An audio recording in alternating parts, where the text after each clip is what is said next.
Big boss ಮನೆಯಲ್ಲಿ ಈಗ ಒಂದು ಟಾಸ್ಕ್ ಅನ್ನ ಕೊಟ್ಟಿದ್ದಾರೆ. ಗಿಲ್ಲಿ ಮತ್ತೆ ಕಾವ್ಯನ ನಡುವೆ ಯಾವ ರೀತಿಯಾದಂತಹ ಒಂದು ಅಂಡರ್ಸ್ಟ್ಯಾಂಡಿಂಗ್ ಇದೆ ಅಂತ ಹೇಳಿ ಈ ಒಂದು ಪ್ರೋಮದ ಮುಖಾಂತರ ನಾವು ತಿಳ್ಕೋಬಹುದು. ನಿಮ್ಗೆ ಗೊತ್ತಿರಬಹುದು, ನಿನ್ನೆಯಿಂದ ಮನೆಯ ಎಲ್ಲಾ ಸಿಬ್ಬಂದಿಗಳಿಗೂ ಕೂಡ ಅವರ ಮನೆಯಿಂದ ಒಂದು ಪತ್ರ ಬರ್ತಿದೆ. ಆದ್ರೆ ಅವರಿಗೆ ಕ್ಲೋಸ್ ಇರುವಂತಹ ಇಬ್ಬರ ನಡುವೆ ಒಬ್ರು ಆ ಪತ್ರವನ್ನ ಮಾತ್ರ ಓದಕ್ಕಾಗೋದು. ಹಾಗೂ ಓದೋದಷ್ಟೇ ಅಲ್ಲ, ಆ ಮನೆಯಲ್ಲಿ ಅವತ್ತು ಇಮ್ಯುನಿಟಿಯನ್ನ ಪಡ್ಕೋತಾರೆ. ಸೊ ನಿಮಗೆ ಗೊತ್ತಿರಬಹುದು, ಈ ಮನೆಯಲ್ಲಿ ಕಾವ್ಯ ಮತ್ತೆ ಗಿಲ್ಲಿ ಎಲ್ಲೂ ಕೂಡ ಜಗಳ ಆಡಿಲ್ಲ, ಯಾರೂ ಕೂಡ ಒಬ್ಬರನ್ನೊಬ್ರು ಬಿಟ್ಕೊಟ್ಟಿಲ್ಲ. ಆದರೆ ಇವತ್ತಿನ ಪ್ರೋಮೋದಲ್ಲಿ ಒಬ್ಬರನ್ನ ಒಬ್ರು ಬಿಟ್ಟು ಕೊಡ್ಲೇಬೇಕಾಗತ್ತೆ, ಅದೂ ಕೂಡ ಅವರಿಗೆ ಅವರು ಗೊತ್ತಿಲ್ಲದ ರೀತಿಯಲ್ಲಿ. ಸೊ ಬಿಗ್ ಬಾಸ್ ಮನೆಯಲ್ಲಿ 2 ಪತ್ರಗಳು ಬಂದಿದೆ, ಕಾವ್ಯಂದು ಮತ್ತೆ ಗಿಲ್ಲಿದು. ಇಬ್ಬರಿಗೂ ಕೂಡ ಕನ್ಫೆಷನ್ ರೂಮ್ಗೆ ಕರೆದಿದ್ದಾರೆ. ಅಲ್ಲಿ ಒಂದು ಷರತ್ತನ್ನ ಹಾಕ್ತಾರೆ, ನಿಮಗೆ ಗಿಲ್ಲಿಯ ಪೇಪರ್ನ ಓದಬೇಕು ಅಂತ ಇಷ್ಟ ಇದ್ರೆ ಅದನ್ನ ತಗೊಂಡು ಹೊರಗಡೆ ಬರಬೇಕು, ಇಲ್ಲ ಅಂದ್ರೆ ಅಲ್ಲೇ ಬಿಟ್ಟು ಬರಬೇಕು ಅಂತ ಹೇಳಿ ಕಾವ್ಯಂಗೆ ಹೇಳ್ತಾರೆ. ಕಾವ್ಯನ ಪತ್ರವನ್ನ ಓದಬೇಕು ಅಂತಿದ್ರೆ ಅದನ್ನ ತಗೊಂಡು ಹೊರಗಡೆ ಬನ್ನಿ, ಇಲ್ಲ ಅಲ್ಲೇ ಇಟ್ಟು ಬನ್ನಿ ಅಂತ ಗಿಲ್ಲಿಗೂ ಕೂಡ ಹೇಳ್ತಾರೆ. ಆದರೆ ಇಬ್ರು ಈ ಹಿಂದೆನೆ ಒಂದು ಡಿಸ್ಕಷನ್ ಮಾಡಿರ್ತಾರೆ, ನನಗೆ ನಿನಗೆ ಏನಾದರೂ ಕಾಂಪಿಟೇಷನ್ ಬಂದ್ರೆ ನಾನಂತೂ ಬಿಟ್ಕೊಡೋದಿಲ್ಲ, ನನ್ನ ಪೇಪರ್ ನಾನು ಓದಲೇಬೇಕು, ನನ್ನ ಪತ್ರ ನಾನು ಓದಲೇಬೇಕು ಅಂತ ಹೇಳಿ ಇಬ್ರು ಹೇಳ್ತಿರ್ತಾರೆ. ಹೆಣ್ಣಿಗೆ ಹಠ ಇರಬಾರ್ದು, ಗಂಡಿಗೆ ಚಟ ಇರಬಾರ್ದು ಅನ್ನೋ ಒಂದು ಗಾದೆನೂ ಕೂಡ ಹೇಳ್ಕೊತಾರೆ.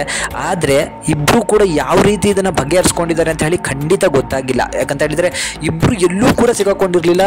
ಆದರೆ ಈ ಮಧ್ಯೆ ಎಲ್ಲೋ ಮನಸ್ತಾಪ ಬಂದಿರಬಹುದೇನೋ. ಆದರೆ ಮೂಲಗಳ ಪ್ರಕಾರ, ನನ್ನ ಪ್ರಕಾರ ಗಿಲ್ಲಿ ಎಲ್ಲೋ ಇದರಲ್ಲಿ ಸೇಫ್ ಆಗಿರ್ಬೋದು. ಕಾವ್ಯ ಅವರು ಗಿಲ್ಲಿಯ ಪತ್ರವನ್ನ ಎತ್ಕೊಂಡು ಬಂದಿರಬಹುದು, ಹಾಗೆ ಗಿಲ್ಲಿನೂ ಕೂಡ ಎತ್ಕೊಂಡು ಬಂದಿರಬಹುದು, ಗೊತ್ತಿಲ್ಲ. ಬಟ್ ಎಲ್ಲರೂ ಮನೆಯವರು ಅದನ್ನ ಲೈವ್ ಅಲ್ಲಿ ಕೂತ್ಕೊಂಡು ನೋಡ್ತಿದ್ದಾರೆ, ಅವರಿಬ್ಬರಿಗೆ ಮಾತ್ರ ಲೈವ್ ಅಲ್ಲಿ ಕಾಣಿಸೋದಿಲ್ಲ.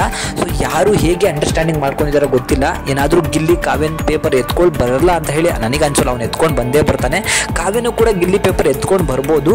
ಆ ನಂತರ ಇಬ್ರು ಎತ್ಕೊಂಡು ಬಂದ ಮೇಲೆ ಹೊರಗಡೆ ಏನು ಟಾಸ್ಕ್ ನಡೆದಿದೆಯೋ ಖಂಡಿತ ಗೊತ್ತಿಲ್ಲ. ಬಟ್ ನನ್ನ ಪ್ರಕಾರ ಇಬ್ರು ಒಬ್ರಿಗೊಬ್ರು ಬಿಟ್ಟು ಕೊಟ್ಟಿರೋದಿಲ್ಲ. ಇದನ್ನು ನೋಡಿ ತುಂಬಾ ಜನ ಉರ್ಕೊಂಡಿರ್ತಾರೆ ಮನೆಯಲ್ಲಿ. ನನ್ನ ಪ್ರಕಾರ ಅಶ್ವಿನಿ ಗೌಡ ಉರ್ಕೊಂಡಿರ್ತಾರೆ, ರಾಶಿಕಾ ಅವರು ಉರ್ಕೊಂಡಿರ್ತಾರೆ, ಇನ್ನಿತರ ರಿಷಾ ಅವರು ಅಂತೂ ಸಿಕ್ಕಾಪಟ್ಟೆ ಉರ್ಕೊಂಡಿರ್ತಾರೆ ಮನೆಯಲ್ಲಿ. ಸೊ ಇಬ್ರು ಒಬ್ರಿಗೊಬ್ರು ಬಿಟ್ಕೊಟ್ಟಿಲ್ಲ. ಈ ಒಂದು ಸನ್ನಿವೇಶದಲ್ಲಿ ಯಾರ ಪೇಪರ್ ಓದಬೇಕು, ಯಾರು ಮನೆಯಲ್ಲಿ ಉಳ್ಕೋತಾರೆ, ಯಾರು ನಾಮಿನೇಷನ್ಗೆ ಸೆಲೆಕ್ಟ್ ಆಗ್ತಾರೆ ಅಂತ ಹೇಳಿ ಕಾದು ನೋಡಬೇಕಾಗಿದೆ.